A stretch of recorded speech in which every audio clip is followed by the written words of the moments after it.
I'm in Cajas National Park in the south of Ecuador, and we're going to hike up there and see how far we go. So the guys working in the bar or restaurant where I parked my car, they know me. They've known me for like 13 years or something. So they lent me their umbrella. So I'm hoping to stay pretty dry and prolong my hike, because now it's pretty much rainy season. Looks like the rains have really come in, and it doesn't look like it's going to stop for quite a while. Nice flower. So in Spanish we say el flor. El flor. That means the flower. El flor. And here we have some water coming off the ledge. So in Spanish we say el agua. El agua. That means the water. El agua. Another cool flower. Another cool flower. So one of the great things about Ecuador, and I don't know if this is unique in South America, is that you get 3 different types of landscape in really close proximity to each other. We have the Amazon rainforest, we have the Andes mountains where I am at now, and we also have the Pacific coast. So I kid you not, it's possible to drive from the Pacific coast up over the Andes and down into the Amazon rainforest in 9 to 10 hours, okay, if the traffic's not really bad. Okay, that is really amazing, as is this really cool waterfall which we have here. So you can see that we've had a lot of rain in the last 24 hours or so.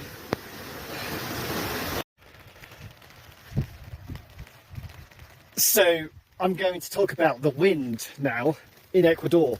So in Spanish we say el viento. El viento. That is the wind.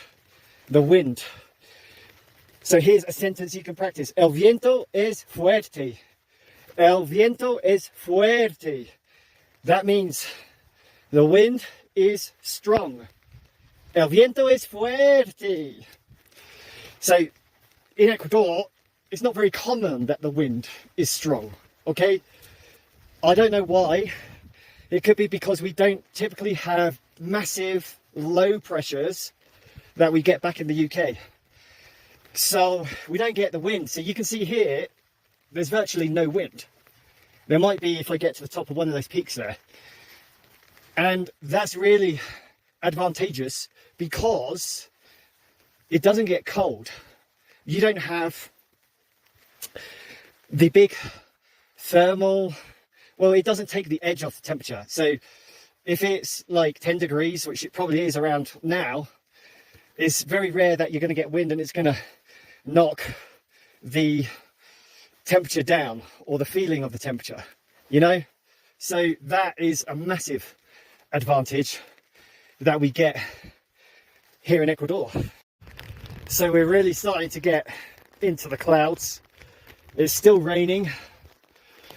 I've been hiking for an hour and 15 minutes and the altitude is round about 4,200 meters, and right there, somewhere up there in the clouds, is the highest point in the national park. It goes to about 4,500 meters, and let's see if it's climbable.